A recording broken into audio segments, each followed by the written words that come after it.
Hey everyone, Restless Gardener. We are at our local garden center looking for some arborvitae Thin Man. They got to be in here somewhere.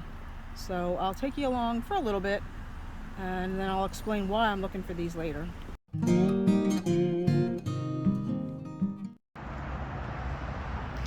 They have a columnar spruce hair. Wow, I would love that. I really don't think we have enough bandwidth to plant anything else right now, but it's good to know they have them here because I would really love one of those. All right, let's see if we can find where these Thuja Thin Man are. I think I found them. Maybe? Yep. Not sure I like the fact that they're browning out in the middle, but I think that's normal for arborvitaes at this time of the year.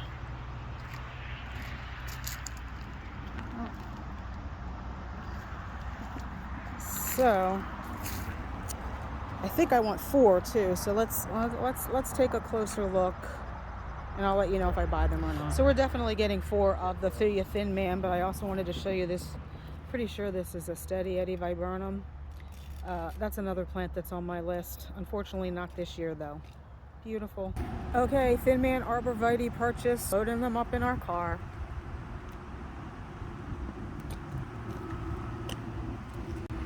Hey everyone, we are going to get some of these plants in the ground today, not the crabapple, which is right there. At least I don't think, or not right there, it's right in front of me. I will turn you around and show you what we are going to get in the ground, and then as you saw from the opening clip, we did buy some more plants. These are the 2 plants that are going inside the fence. This is the white pillar rose of Sharon that is going to replace the standing ovation serviceberry that we talked about in previous videos, and this is the Goshiki false holly. I don't know that I ever showed this.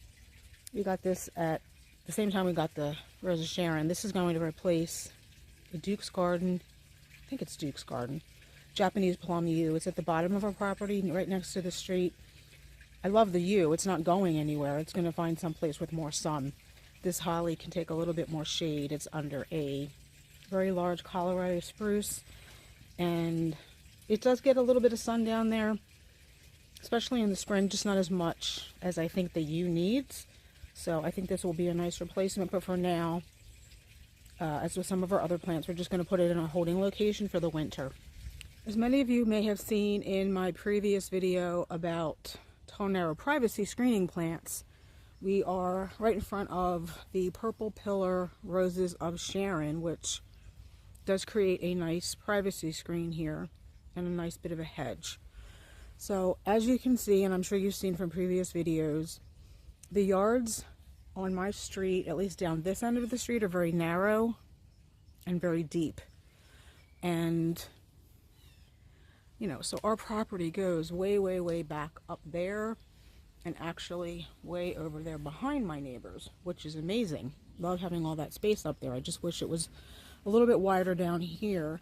And I think you can see why when I'm filming on this side of the house, it's very difficult to not get my neighbors' air conditioner and propane tanks, which that's not really the look I'm trying to convey in my videos about beautiful plants and things.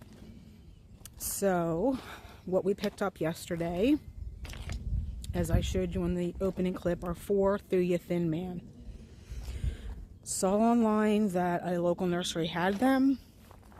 They had 5 of them, which was great. We only needed 4. I think they'll fit perfectly here.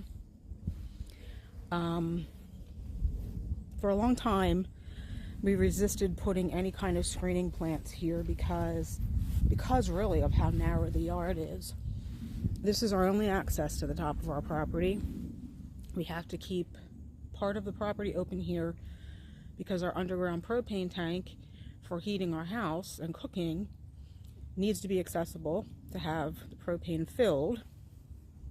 And although the property is very wide down here, and we have had no problem getting heavy equipment to the top of our property when we've needed to, we kind of don't want to close this in area down here like we did up there. But because of certain things that have been changing in the last couple of months, which I'm really not going to go into, I feel like we need to extend our privacy hedge here. So we're not going to be creating the bed today. We'll do that in the spring. But we're at least going to get the 4 Thuja Thin Man planted. Is that right? Thin Man? Thin Men? At any rate, we're going to get those planted today. We'll come along and create the bed next year. Now, personally, I would rather have had a long mixed border. I guess it's kind of mixed. 4 Thuja Thin Men here. 6 roses of Sharon there. They really should be interspersed in order for the border to look proper, and maybe that's something we do in the spring. But as I said, they had these at the local garden center. I need something narrow here, which these will be. These are kind of like the shorter version of the American pillar, which we have inside our fence on the other side of the property, because I had mentioned that they get really, really tall, and I wanted something that was not going to be quite as tall. So these are only a 12 to 15 footer, 3 to 5 feet wide, which is plenty of space.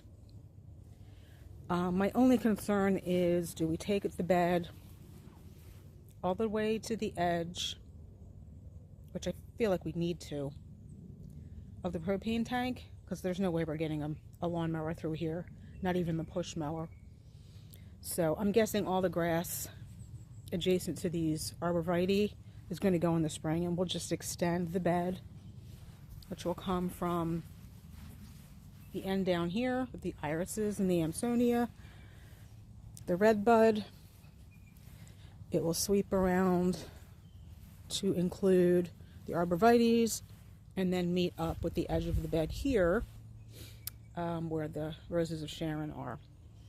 So that's where they're going to go. We're going to start with getting the white pillar rose of Sharon in the ground inside the fence. I showed you before where that is going to go. We're going to take the serviceberry out, and we're just going to put that in a pot that our tomato was growing in earlier. I'll just show you. It's going to go in that pot. It is not a frost-free pot, so I'm not really sure where we're going to overwinter this serviceberry. We do have a little kind of portable greenhouse we might put up for the winter. We'll see. At any rate, today we're going to get most of the expanding plant haul into the ground, so stay tuned. So here are the stats on the Goshiki holly, since I have not showed this previously. It says keep moist for the first year, 3 times a week thereafter. Okay, well, that's a little bit of extra water than I was anticipating, especially because we do not have any irrigation set up down there. But I do plan to have a soaker hose run down there, so I think that'll take care of the fact that this seems to need a lot of moisture. Anyway, it says average mature size, 3 to 4 feet high, 3 to 4 feet wide. Perfect for down there. It is hardy down to 0 degrees Fahrenheit. Not hardy in zones 1 through 6, which is fine. We're in zone 7. Fertilize in spring and summer. Check for bee hazard warnings and pollinator precautions on pesticide labels before application. Well, we don't apply pesticides anyway. So it says it's deer resistant, which this will be. Most hollies are deer resistant, especially these ones that have the spiky leaves. So this will create a nice pop of color down at the bottom of the driveway there, where this is going to go next year. And obviously we'll take you along, because it does have variegated foliage. It's really a pretty yellow, and when I bought it, the tips were kind of pinky red. Now they're not anymore, but I'm guessing that's what this plant does in the fall, which will be really pretty. I mean, you can kind of see maybe a little bit left there. So we're going to get this one in, like I said, a holding location for the winter, and I'll show you where that's going to go. So this is where this is going to go, right in front of the Tokyo Tower fringe tree. This area is going to go through almost a complete overhaul in the spring anyway, so we have the space here, so that's where we're going to put it. And the shovel's going in nice and easily, just not coming up.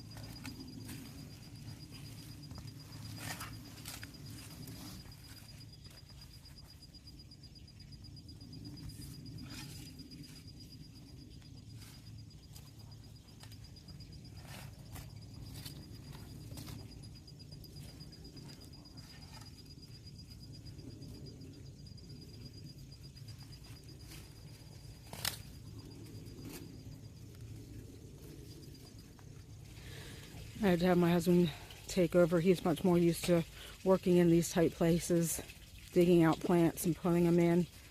He does most of the digging here because the ground is just too difficult to dig in.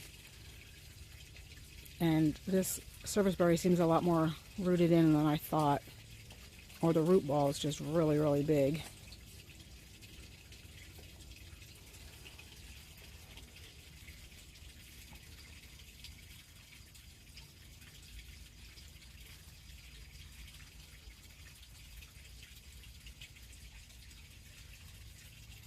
And again, this is just going to stay in the pot for the winter. Not sure where until we figure out if we want to keep these service berries or try to give them away. I feel like even if we plant them at the top of our property out of sight, we'll still be bothered by the fact that they just look sickly and need help.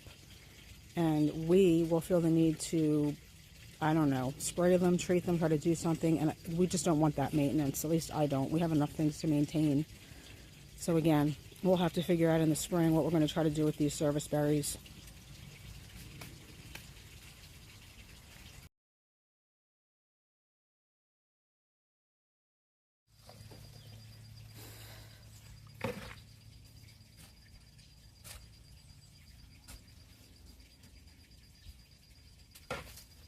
It's kind of nice when you can reuse a hole and not have to dig another one.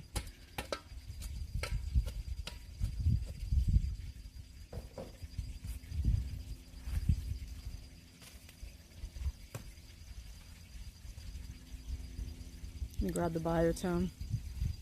Yeah.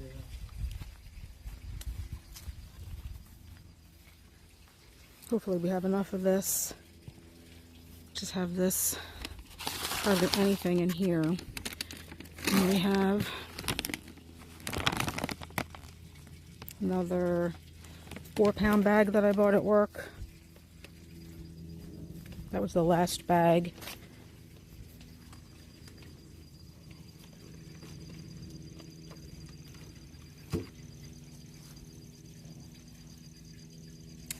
We need the soil too, don't we? Are you just, is that soil good enough to fill the hole?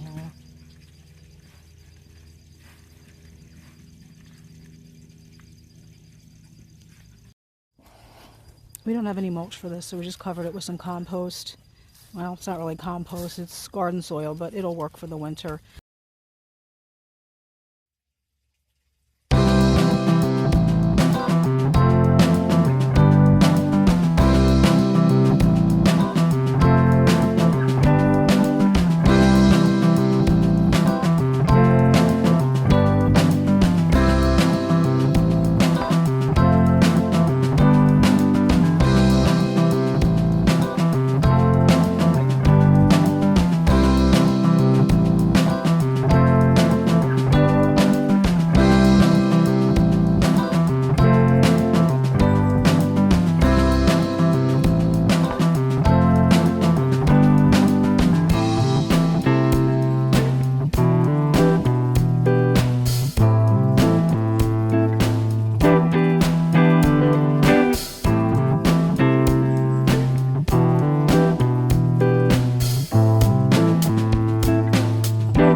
After a little bit of back and forth, we finally got the spacing correct.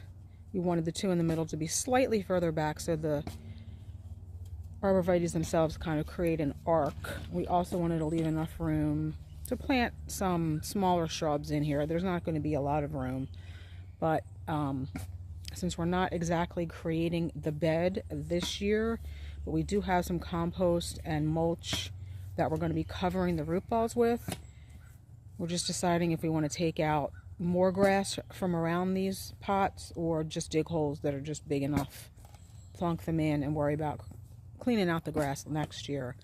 I think my husband decided the holes are going to be slightly bigger just to get rid of some of the grass.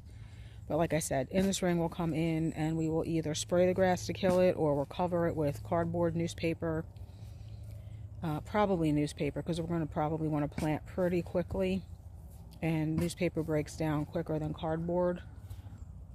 So we'll show you once they're in. Unfortunately, it just started to shower out. I did not think we were supposed to get rain today, but it's just kind of slowing everything down.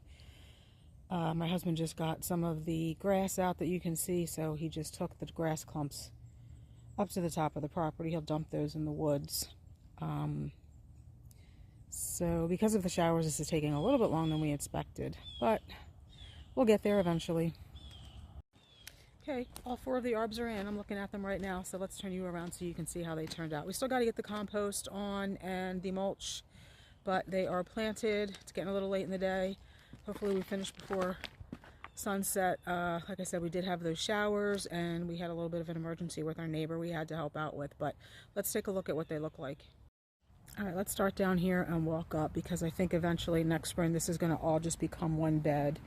From the edge of our rain garden right here, I'm going to take out all the grass, encompass this bed. Then, as you can see where the 4 arbs are, this will all be mulch. So it'll just be one long bed from the end of the roses of Sharon hedge up there, all the way to encompass the arbs, encompass the redbud, the Amsonia, the irises, and over there to the smaller rain garden, because there's no use keeping this grass in here. It just doesn't make sense to cut that little curve. So this will all become a mulched bed.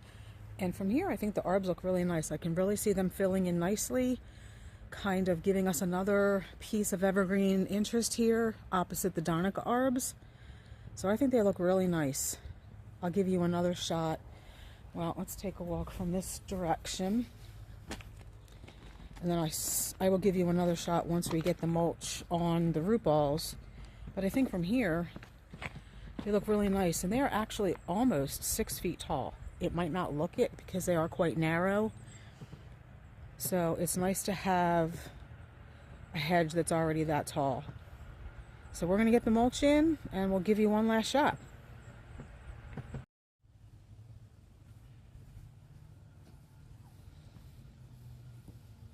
I don't think we're going to need as much compost as we originally thought. We went and got some dirt from at the top of our property.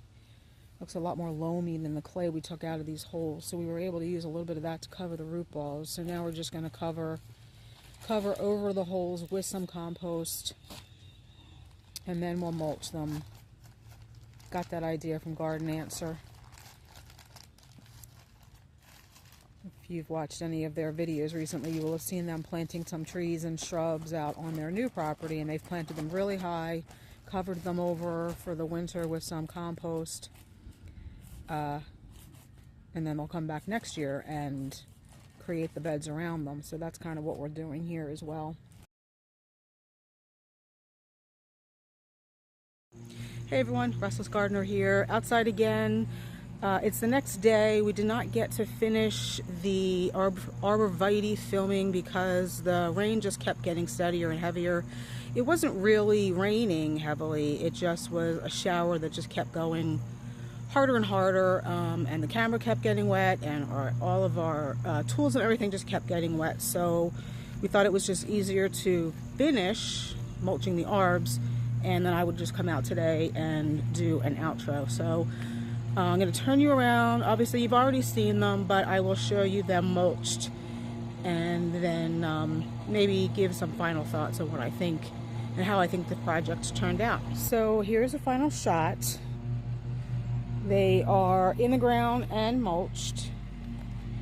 And I really think, especially when I'm looking out my bedroom window from up top, which master bedroom right up there, when I look out and I look down on these, I think they look really nice, and I can really envision what a bed is going to look like out here with some more shrubs.